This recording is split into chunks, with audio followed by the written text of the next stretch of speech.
नमस्कार, next nine news nation पे आप सभी का स्वागत। मैं आपके साथ शशांक उपाध्याय। तो आज हम बात करने वाले हैं हरफन मौला गीतकार की, यानी कि जावेद अख्तर की। जावेद अख्तर की अगर बात करें तो जावेद अख्तर अपने बयानों को लेकर कई बार चर्चाओं में रहते हैं। चर्चाओं का विषय जावेद अख्तर लगातार बने रहते हैं। इस बार एक और उन्होंने ट्वीट किया और उनका ये ट्वीट लगातार वायरल हो रहा है। ये ट्वीट है तालिबान के ऊपर। चलिए पहले आपको बताते हैं कि बॉलीवुड के मशहूर गीतकार जावेद अख्तर ने तालिबान को निशाने पर इस बार ले लिया। उन्होंने कहा कि दुनिया का हर लोकतांत्रिक सरकार को तालिबान को मान्यता देने से साफ इनकार कर देना चाहिए।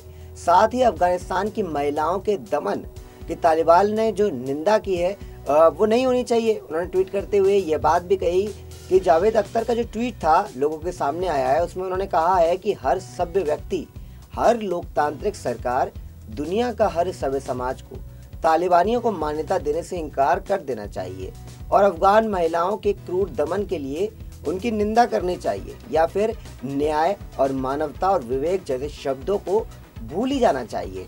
अपने एक और ट्वीट में जावेद अख्तर ने तालिबानियों के प्रवक्ता सैयद ज़कीरुल्लाह की तरफ से महिलाओं के ऊपर दिए जाने वाले बयान की कड़े शब्दों में निंदा की। उन्होंने कहा कि तालिबान के प्रवक्ता की दुनिया को बताया है कि महिलाएं मंत्री बनने के लिए नहीं बल्कि घर पर रहने और बच्चे पैदा करने के लिए होती हैं। ये बयान इस तरह के तालिबान से भी निकल कर सामने आ रहा है, जो कि बेहद दुखद है। लेकिन दुनिया के तथाकथित सभ्य और लोकतांत्रिक देश तालिबान से हाथ मिलाने को तैयार है।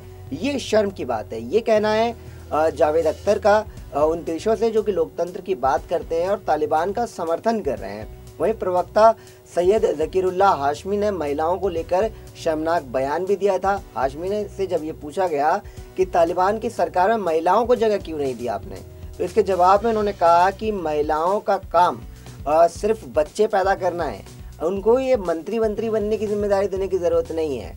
तालिबान के प्रवक्ता ने यह भी कहा कि महिलाओं को मंत्री बनाना उनके गले में एक ऐसा फंदा डालने जैसा है जो वो संभाल नहीं सकती। वहीं महिलाओं के विरोध के प्रदर्शन को लेकर हाशमी ने कहा कि यह सिर्फ कुछ महिलाएं हैं, ये सभी महिलाओं का प्रतिनिधित्व नहीं करते। देखिए, अब हम तालिबान की तो क्या ही बात करें। तालिबान का जो चेहरा है वो तो सबके सामने पहले से ही साफ है। तालिबान की अगर बात करें तो तालिबान की नीतियां पहले से ही रही हैं, वो महिलाओं को मौका नहीं देते हैं। महिलाओं के ऊपर अत्याचार की भी खबरें निकलकर सामने आती हैं। लेकिन अगर आप जावेद अख्तर की बात कर लेते हैं तो जावेद अख्तर लगातार सुर्खियों में बने रहते हैं। मशहूर गीतकार जावेद अख्तर का नाम सुर्खियों से बड़ा पुराना इनका नाता रहता है। जावेद अख्तर अपने विचार लोगों से साझा करते हैं ट्वीट के जरिए या कई अन्य माध्यम से, लेकिन कुछ लोगों को तो वो पसंद आते हैं और कुछ विवाद बन जाते हैं। ऐसा ही हाल में जावेद अख्तर के कुख्यात संगठन तालिबान की तुलना, जब राष्ट्रीय स्वयंसेवक संघ RSS की तुलना और हिंदू विश्व परिषद और बजरंग दल की तुलना तालिबान से कर दी थी तो बड़ा बवाल मचा था। इस पर उन्होंने सोचा नहीं कि हम क्या तुलना करने जा रहे हैं। देखिए, तालिबान की अगर बात करें और RSS की या बजरंग दल और हिंदू युवा वाहिनी की बात कर ले तो काफ़ी दोनों के बीच में काफ़ी अंतर है, काफ़ी हद तक डिफरेंस है। वहाँ महिलाओं को बोलने की आज़ादी नहीं है। जावेद अख्तर को खुद ये सोचना चाहिए था कि जहाँ खड़े होकर वो ये बयान दे रहे हैं, क्या तालिबान अफगानिस्तान में जाके तालिबान के खिलाफ बयान दे सकते हैं? तो यही खूबसूरती, अंतर तो काफ़ी है। लेकिन ये उनके हिंदू परिषद ने भी उनको कहा था कि उनको दिमाग की जांच करानी चाहिए, ये तुलना नहीं हो सकती। इसको लेकर बहुत ही विवाद भी हुआ था। हालांकि ये पहली बार नहीं है जब जावेद अख्तर ने किसी के उनके बयान पर बड़ा हंगामा खड़ा हो गया हो। इससे पहले कई बार वो विवादों में घिर चुके हैं। जी हाँ, इससे पहले 2020 की हम आपको बात बताते हैं, जब दिल्ली में हिंसा भड़की हुई थी। ऐसा एक मामला उन्होंने सामने आया था, इसमें उन्होंने बयान दे दिया था जिसके कारण उनकी शिकायत तक दर्ज कराई गई थी। जावेद अख्तर ने उस दौरान लिखा था कि कई लोग मारे गए हैं, कई लोग घायल हुए हैं, कई घर जला दिए गए, कई लोग बेसहारा हो गए, लेकिन पुलिस ने सिर्फ एक घर को सील किया और उसके मालिक की तलाश पुलिस कर रही है। दुर्भाग्य से उसका नाम है ताहिर। ताहिर नाम से वो बताना चाहते थे कि एक समुदाय को यहाँ पर परेशान किया जा रहा है, ये मानसिकता उनकी जाहिर करता था। वही पुलिस के सामंजस्य को सलाम उन्होंने किया था, ये एक तंज उनके पुलिस के ऊपर मारा था। ताहिर को समर्थन दिखाने के चलते जावेद अख्तर के ट्वीट पर काफ़ी विवाद भी इस दौरान हो गया था। इसके कारण उनके खिलाफ परिवार वाद पत्र दायर किया गया था। वहीं कंगना रनौत से भी जावेद अख्तर की अक्सर जुबानी जंग दिखी जाती है। एक वक्त ऐसा था जब कंगना और ऋतिक रोशन कि अफेयर के बाद हुए विवाद की खबरें काफ़ी तेज़ थी, काफ़ी चर्चाएं इस पर चल रही थी। इस पर उन्होंने अपना एक बयान दिया। जावेद अख्तर ने कहा कि कंगना से मैंने कहा है कि वो ऋतिक से उनकी सुलह करा देंगे। जो उनकी लड़ाई चल रही ऋतिक के बीच में, वो उसकी मदद कर सकते हैं सुलह कराने में। लेकिन कंगना ने कह दिया कि वह अपने तरीके से इस मामले को हल कर लेंगी, उन्हें जावेद अख्तर की ज़रूरत नहीं है। इस तरह के बयान लगातार जावेद अख्तर के सामने आते हैं। समझ में ही नहीं आता कि जावेद अख्तर चाहते क्या हैं। इसको लेकर कंगना ने काफ़ी कुछ भी उनको कह दिया था, जिससे उनका उस समय विवाद बढ़ गया था कंगना से।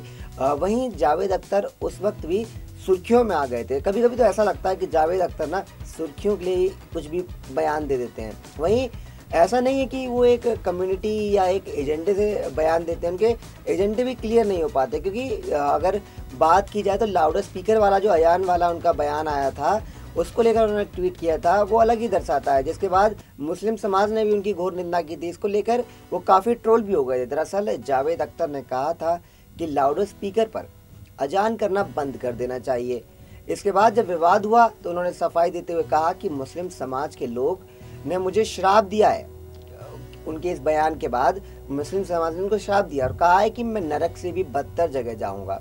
वहीं हिंदू के बड़े लोग जो है वो जिहादी उनको बोलते हैं और राष्ट्रद्रोही कहते हैं। उनके बयान ही कुछ ऐसे होते हैं, दोनों के ही कभी कभी खिलाफ चले जाते हैं। मैं एक समान अवसरवादी नास्तिक हूँ और सभी तरह की आस्थाओं के खिलाफ हूँ, ये उनका पूरा बयान था, जिसमें उन्होंने कहा था कि मुझे तो लोग नास्तिक ही कहते हैं। इतना ही नहीं, वो बुर्का और घूंघट तक के मामले को लेकर भी विवाद में लगातार रह चुके हैं। दरअसल जावेद अख्तर से एक बार पूछा गया कि जब सुरक्षा की बात आती है तो चेहरे को ढकना एक समस्या हो सकता है, अगर बुर्का बैन है तो घूंघट पर भी प्रतिबंध होना चाहिए। ये जावेद अख्तर ने कहा था कि अगर आप बुर्के को बैन करने की बात करते हैं तो आप घूंघट को भी बैन कीजिए। क्योंकि हालांकि उनका साफ तौर पर ये कहना था कि पर्दा प्रथा या फिर चेहरा छुपाने की ज़रूरत ही क्या है, औरतों को महिलाओं को आज़ादी देनी चाहिए, चेहरा छुपाने की ज़रूरत नहीं है। वो नकाब चाहे पर्दा हो या फिर अगर हम बात कर ले बुर्का हो, ये हट जाना चाहिए।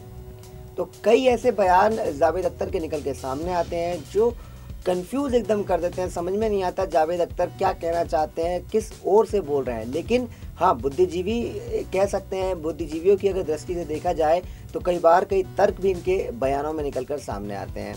वहीं ये जावेद अख्तर के जो अभी हाल ही मामला आया तालिबान के ऊपर, तालिबान को लेकर उन्होंने तालिबान के ऊपर ये निशाना साधा है और कहा है कि ये सभ्य नहीं बताया। तालिबान को भी उन्होंने गलत साफ तौर पर ठहराया है। लेकिन वहीं आरएसएस और हिंदू युवा वाहिनी या बजरंग दल से तालिबान की तुलना करना, ये शायद मैं समझता हूँ कि जाती है ये। क्योंकि देखिए, एक तरफ तालिबान है जो कि ऐसा एक कम्युनिटी है, एक तालिबान ऐसा है जो आतंकवाद से घिरा हुआ है, लेकिन आरएसएस या हिंदू युवा वाहिनी या बजरंग दल इस तरह की चीज़ों में संलिप्त नहीं है। तो ये जावेद अख्तर के बारे में हमने आपको बताया।